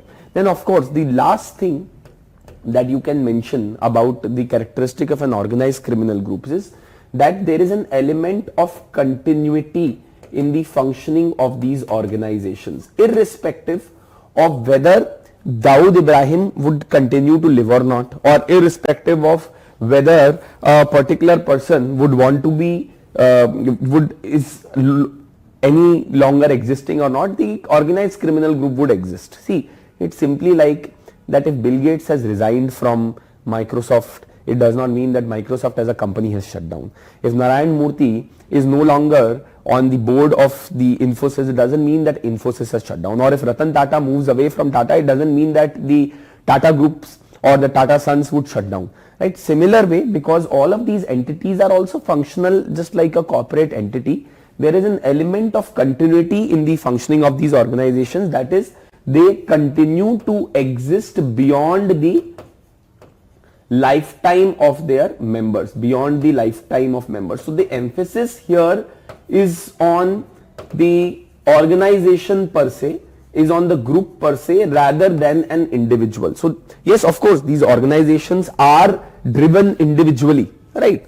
But at the same time, what you need to keep in mind is that there is an element of continuity, even though a particular person may or may not exist, even though a particular person may or may not be a part of the organization any longer, but the organization would continue to exist, the organization would continue to function, right? So these are characteristics of organized criminal groups that we need to keep in mind. Now, let's try to understand what are the commonalities or what are the similarities and differences between organized criminal groups and terrorist groups. So see, the topic that has been provided by UPSC is linkages between organized crime and terrorism. है ना? Topic is not organized crime, but it is linkages between organized crime and terrorism. So it's important for us to understand the similarity and differences between organized criminal groups and terrorist groups, and then I will highlight to you that how both of these groups and both of these activities, which are seemingly so different from each other, how they have been joining hands in the recent times and what is the kind of threat that they are posing to the internal security of India. So let's try to talk about the various, first and foremost, the similarities between the organized criminal groups and the terror groups. See, first and foremost, you can mention similarities में क्या है?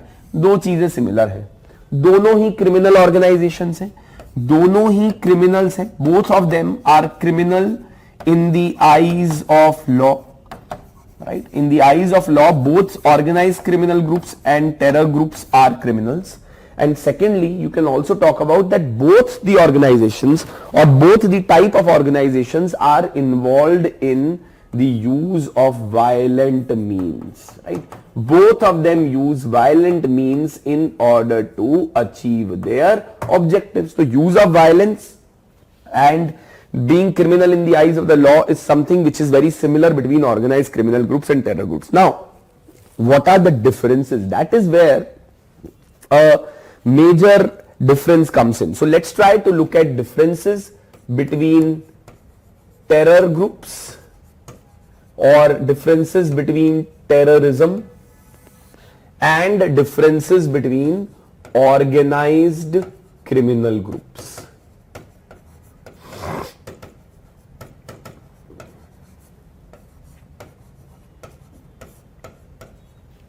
Right? Difference between terror groups and difference between organized criminal groups. तो इसके अंदर हम क्या difference दोनों के बीच में बता सकते हैं? सबसे पहले तो अगर हम ऑब्जेक्टिव की बात करें, so one criteria is the objectives of organized criminal groups versus the objective of terror groups. First thing that you can mention between the difference between the objectives of terror groups and organized criminal groups is that terror groups, their objective is political in nature. They are trying to get some political objective met, right? Their objective is largely political in nature. But when we talk about organized criminal groups, their objective is what? Is primarily monetary in nature. They have a monetary objective attached to each of the activity or criminal activity or crime that they perform. So that is one. Second is, if we look at the extent of violence, that is also a point of difference between organized criminal group and the organized and the terrorist groups. Now see, when we talk about terror groups, they use means of extreme violence, extremely violent means that may include explosives, that may include sophisticated machines such as rocket launchers, could be grenade launchers, could be AK-47s of the world, could be some of the most complicated and complex machinery and arms and ammunition is deployed by the terror groups. Organized criminal groups also use violence, but not as extreme violent means like the terror groups, okay? So their means of violence are less violent. It's not that they are not using violence, but they are less violent as compared to when we talk about the organized criminal groups in the extent of violence, okay? So that is another difference that we need to keep in mind when we talk about difference between organized criminal groups and terror groups. The other thing that you can talk about is their relationship with the state. Now this is very interesting, okay? The relationship that they have with the state. I hope that you understand what is the meaning of the state. I am here not talking about Uttar Pradesh and Himachal Pradesh, etc. I am not talking of state with a small s. I am talking of state with a capital S, right? You must have read about all of this in your polity classes. So relationship with the state. Now, what is the difference in the approach of organized criminal groups and the terror groups when it comes to relationship with the state? So the difference is that organized criminal groups are indifferent towards the state. See, they do not care who is in the state, which party is in power, etc. Their objective is to earn money. They have an indifferent attitude towards the state. In fact, the organized criminal groups try and exist parallelly with the state. They try to create their parallel system with the state because they don't want to get into conflict with the state as such. They don't want to take the state head on. They don't want to directly get into any kind of entanglement with the state. But when we talk about terror groups on the other hand, when you compare them with organized criminal groups, when it comes to their relationship with the state, is that they have a antagonistic relationship or they are against the state. Their objective is to always overthrow the state and to create chaos in the society. So they have an antagonistic relationship with the state. When you compare it with the relationship of organized criminal groups with the state, it is an attitude of indifference. It is a relationship of indifference that they have towards the state.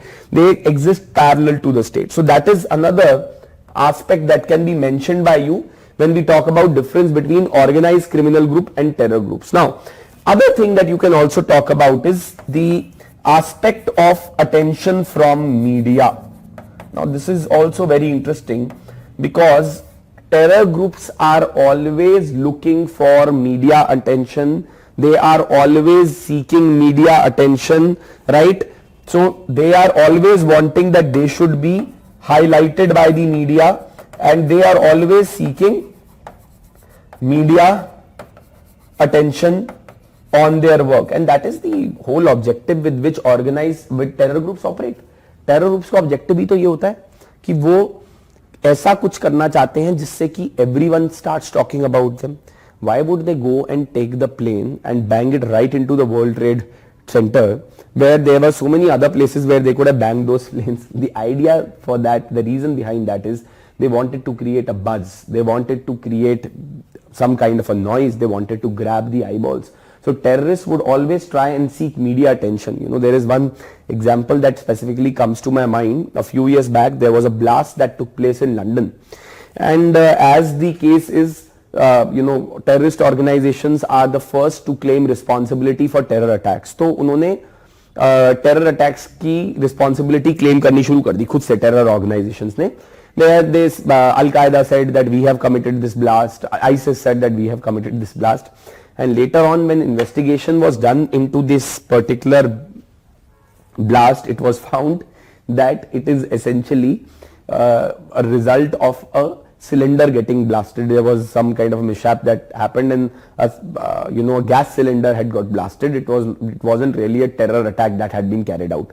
The point I'm trying to make is that terror organizations would always be at the forefront of trying to claim the terror attack that they have committed, and they would always try and seek media attention. On the other hand, organized criminal groups try and avoid media attention. They try to avoid media attention. They try to remain low key. They try to remain underground. They want to just go about doing their work of earning money through criminal activities. They don't want unnecessary attention and undue emphasis on themselves. So you see, terror groups and organized criminal groups are so different from each other. Whether it is their objective, whether it is the means of violence that are used, whether it is the relationship with the state, whether it is the media attention that they try to garner. But despite that, organized criminal groups and terror groups in the recent past have come very close to each other, and there are various linkages that have been developed between organized criminal groups and terror groups. So let's talk about that. So what are the types of linkages? There is a categorization of the linkages that can be done, right? So the types of linkages that exist between organized criminal groups and terror groups, okay? Types of linkages. Now, this is not the only way in which you can categorize these linkages, but this is one approach that I have taken in order to categorize the types of linkages that exist between organized criminal groups and terror groups. The first type of linkage that you can mention about is what is called as coexistence. I will discuss each one of them with you, right? Some of them there is not a lot to be discussed, but still coexistence. The second one is the linkage of cooperation, and the third one is linkage of confluence. So organized criminal groups and terror groups may develop three kind of linkages with each other. This is one category, or this is one form of categorization. First one is coexistence, second one is cooperation, and the third one is confluence. In fact, some people say that they are pretty much like the ends of a continuum. That is, it starts from coexistence, move towards cooperation, and finally ends in a confluence. But that is also a differing opinion. मतलब कि एक and के ऊपर एक extreme पे exist करता है coexistence, एक एंड पे एग्जिस्ट करता है कॉन्फ्लुएंस, और एक बीच में एग्जिस्ट करता है कहीं ना कहीं कोऑपरेशन और a symbiotic relationship between organised criminal groups and terror groups. So we will try to understand that how both of these groups have been developing linkages with each other in the recent time. So let's try to understand that what are the types of linkages. सबसे पहले हम बात करते हैं coexistence. Now the linkage of coexistence is actually not a linkage in a way. It refers to a situation where an organized criminal group and a terror group coexist together. They coexist without any relationship with each other.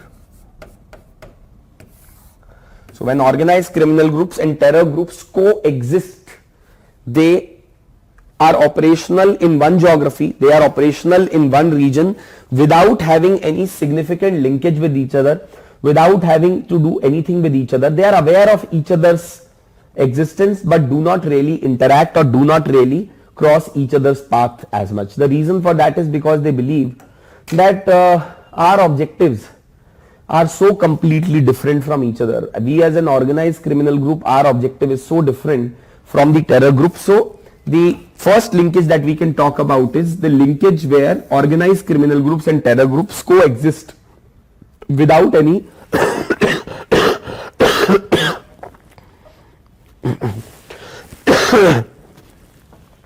without any linkage with each other, right? So they will continue to exist in one area, they will continue to operate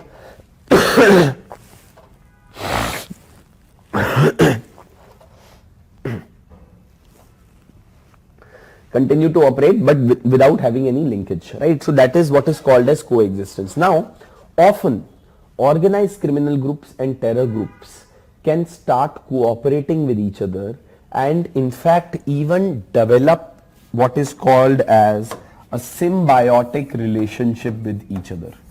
They may end up developing a symbiotic relationship with each other, and that is what we are going to discuss, how organized criminal groups and terror groups can often come close to each other and develop certain kind of symbiotic relationship, right? So इसके बारे में अभी हम थोड़ी detail में discuss करेंगे. So what we need to understand here is that see, after now किस तरीके की सिम्बायोटिक रिलेशनशिप डेवलप होती है ऑर्गेनाइज्ड क्रिमिनल ग्रुप्स और टेरर ग्रुप्स के बीच में. Now let's see, organised criminal groups can actually aid the terror groups in many veg.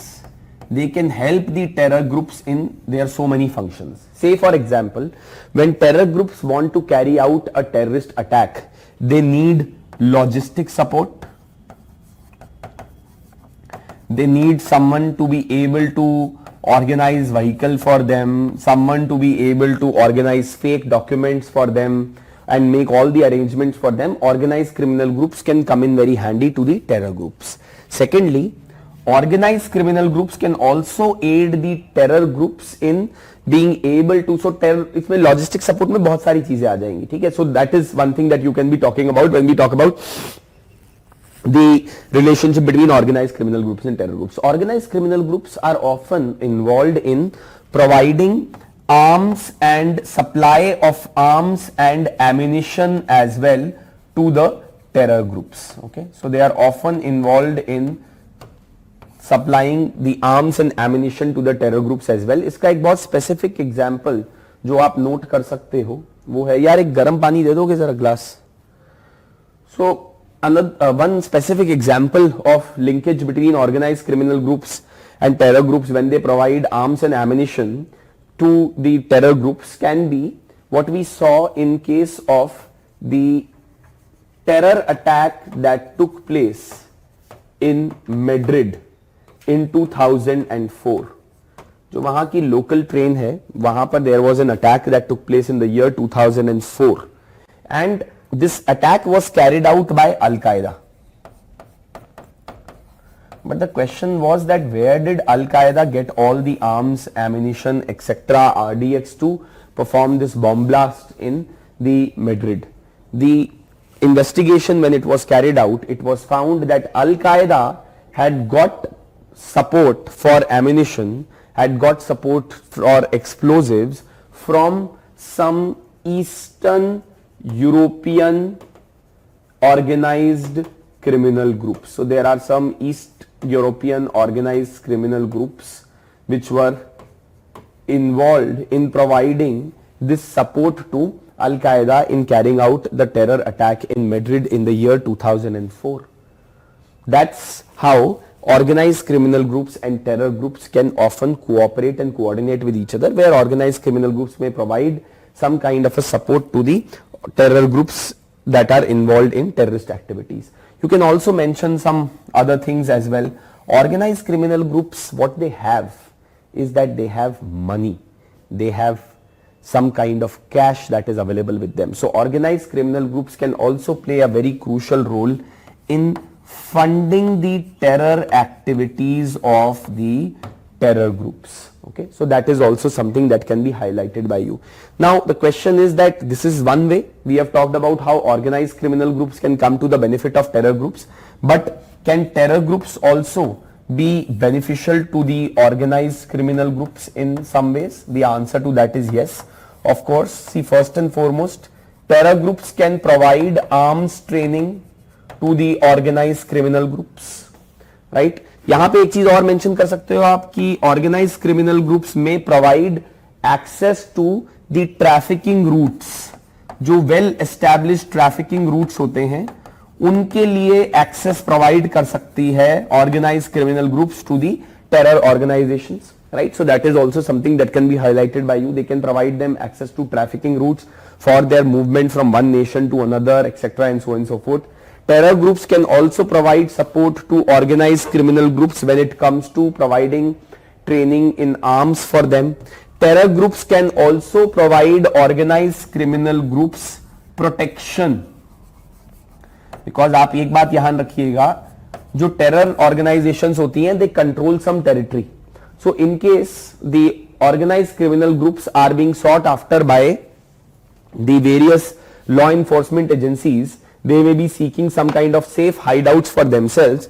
Organized criminal groups can be provided that safe hideout by the terror groups. They can provide them protection. They can give them some kind of a safe hideout where they can hide while the law and order agencies are looking for the organized criminal groups. So that is also something that can be highlighted by you when we talk about how terror groups can come to the aid and can come to the help of the organized criminal groups. Then on top of that, you can also talk about that how terror groups can also provide organized criminal groups funding, right? So ये उल्टा भी हो सकता है. Terror groups may also be involved in sponsoring the activities of the organized criminal groups. That is also one of the aspects that can be mentioned by you when we talk about linkages between organized criminal groups and terror groups. In fact, if you see, just a second.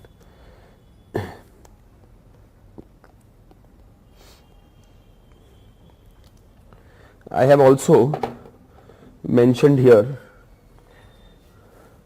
about the bombings that took place in Madrid in 2004, where the Madrid train bombings on the Carcenías, which is the commuter train system in Madrid, on the 11th March 2004, there were 191 people, those who were killed, and around 1800 people were wounded. The official investigation that was carried out by the Spanish judiciary determined that the attacks were carried out by a Muslim organization, terrorist organization called as Al-Qaeda, and Al-Qaeda inspired terrorist cell. Although no direct Al-Qaeda participation was established, there is an evidence that hashish trafficking group became involved in Madrid trafficking. That might have been primarily a result of willingness of the head of the group to die with other perpetrators, terrorists who killed themselves rather surrender to the police surrounding the house.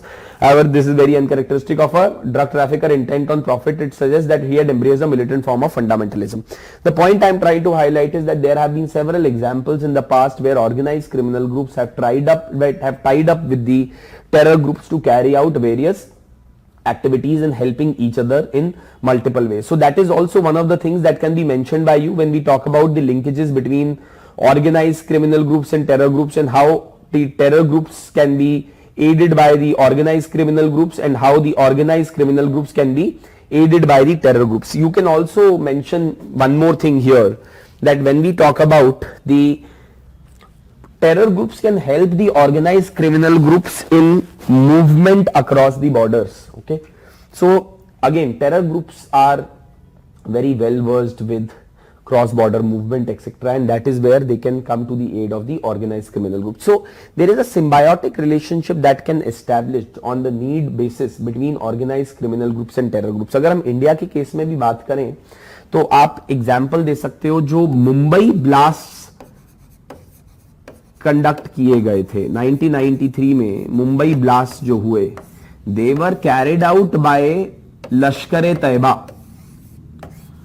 But these were carried out by Lashkar-e-Taiba in Mumbai with the support of D Company.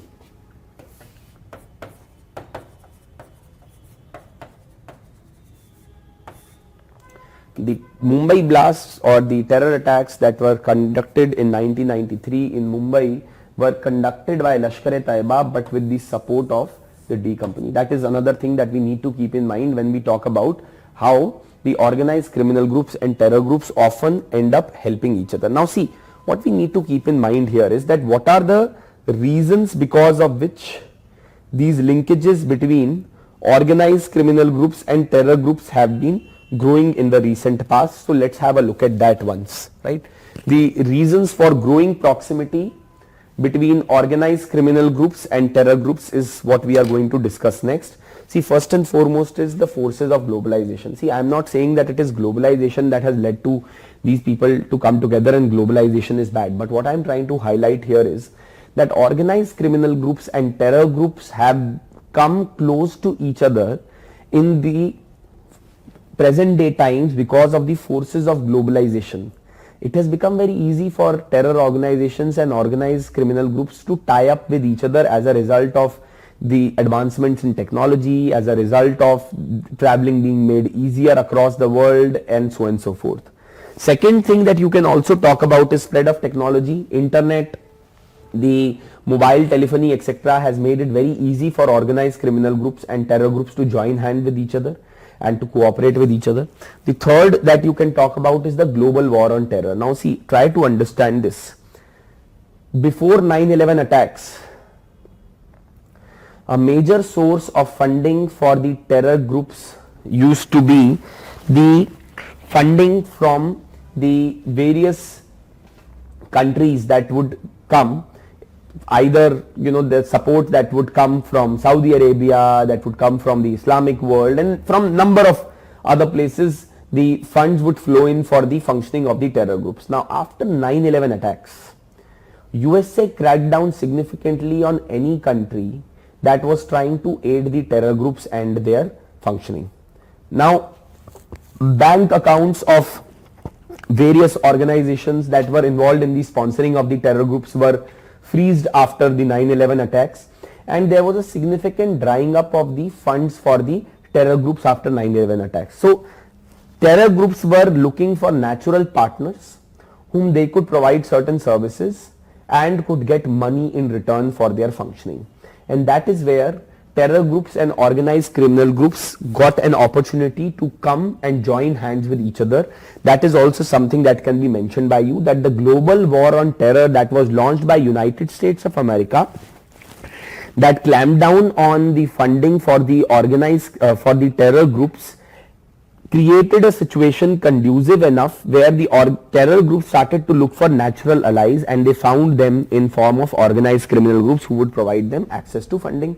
And organized criminal groups के पास सबसे ज्यादा देने को है ही क्या? पैसा. तो वो organized criminal groups उनको पैसा देंगे. Terror groups in return will provide them protection, will provide them arms and ammunition, will provide them arms training, and many other things, many other benefits, right? And then of course the need for mutual benefit. See, two people, those who are in need for each other, eventually do end up finding each other in some ways or the other by the strange ways of destiny. And that is what has happened with respect to the linkages between the organized criminal groups and terror groups as well. So the growing proximity, this is also one of the reasons that the mutual benefits brought both these groups together and close to each other. Right now, what we need to also keep in mind is that the third linkage that we were talking about when we talk about organized criminal groups and terror groups. तो अभी तक हमने organise criminal groups और terror groups के बीच में linkages की जब बात करी तो हमने बात करी कोएग्जिस्टेंस, कोऑपरेशन. कई लोगों का ऐसा कहना है कि ये रिलेशनशिप स्टार्ट तो कोएग्जिस्टेंस से होता है, धीरे धीरे ये कोऑपरेशन में डेवलप होता है और finally it develops into Confluence. Now what is Confluence? Confluence relates to a linkage between organized criminal group and terror groups where one starts performing the function of the other. The organized criminal groups start performing functions of terror groups and terror groups start performing the functions of organized criminal groups. I'll give you a very simple example of confluence. अगर आप तालिबान के बारे में बात करेंगे तो तालिबान का main objective as an organisation क्या है? That is to impose sharia law in Afghanistan and to promote Islamic rule in Afghanistan. तो why is Taliban as a terrorist organisation that is having the objective of promoting Islamic rule in Afghanistan involved in drug trade in Afghanistan? अगर आप आज बात करेंगे organised drug trafficking and opium production, poppy production in Afghanistan. Afghanistan is one of the largest producers of poppy or opium in the world, and Taliban is controlling most of the drug trade in Afghanistan. Why would an organization whose objective is to promote Islamic rule be involved in drug trade? The reason for that is because they were looking for sources of funding. And they realized that when we have source of funding lying right here in front of us, we can control the drug trade in this region. Why not do it ourselves? Why allow someone else to do so, right? So drug trade that is carried out by Taliban in Afghanistan is one prominent example of how an terrorist organization can start acquiring the characteristics of an organized criminal group over a period of time. You can take example of ISIS also. Now, the objective with which ISIS was set up was to establish the Islamic Caliphate and to restore it across the world, to establish Sharia rule, Islamic rule across the world. Now, why is ISIS involved in the oil trade in black market? Why are they trying to control the oil wells in Syria, Iraq, etc.? Why are they involved in oil trade and selling it in the black market internationally? This is also an example of how ISIS as a terror organization is slowly acquiring characteristic of an organized criminal group today. तो धीरे धीरे हो ये रहा है कि बहुत सारी जो टेरर ऑर्गेनाइजेशंस हैं, they have now started to perform functions of organized criminal groups themselves because of a number of reasons. Okay, so that is the third type of linkage. So some people say that basically, see, all of this is like a continuum. It starts from coexistence, move towards cooperation, and then ends in confluence between organized criminal groups and terror groups. So that is something that we can talk about when we talk about relationship between the organized criminal groups and terror groups. Okay, so that's what we need to understand here. So यहाँ पे कुछ मैंने organized criminal groups और terror groups के बीच में linkages की भी बात करी है. Now see, let's look at some of the threats that the organized crime pose to Indian society, pose to the society as at large. See, first and foremost, organized criminal groups affect the development of the nation by interfering in and influencing the working of the government and private businesses because they have a lot of money. They can easily influence the government policies and the bureaucrats and the public officials and cause them to work in their favor. Second is organized criminal groups influence the government and private sector through bribery. Drugs increase chance of an unstable society. A large number of organized criminal groups are involved in drug trafficking, therefore posing a large threat to the society, especially when it comes to promoting instability in the society. It has potential of destroying the demographic dividend in the society as well, and linkages to the terror groups are threatening the internal security in multiple ways, because earlier the security agencies had to deal with only terror groups or with organized groups separately, organized criminal groups separately. But now once they have joined hands with each other, it has acted as a force multiplier, right? It has acted as a force multiplier, एक से भले दो, and now both of them have started to join hands with each other, because of which it has become even a bigger headache for the law and order agencies and security agencies to deal with them in a collective manner, right? So that is also something that we can talk about when we talk about organized criminal groups and the linkages between organized criminal groups and terrorism, right? So what are the linkages of between organized criminal groups and terror groups? मैंने कुछ examples पहले ही अभी discuss किए थे. Organized crime groups have helped terror organizations by providing finances, recruiting new members, and through arms and ammunition trafficking via their well-established channels. In fact, some people often say that for an organized criminal group, an organized criminal, it is a dream job to be working with a terror organization, right? Then there is evidence of organized crime influencing the government, such as that of Pakistan, to help the terrorist group survive, and it has led to communal tensions, violence, and international conflicts due to religious bent of some of these organizations as well. So linkages between organized criminal groups and terror groups have been posing significant challenges to the security agencies in India and across the world, and these are some of the things that you can mention there, right? The next thing that we need to discuss is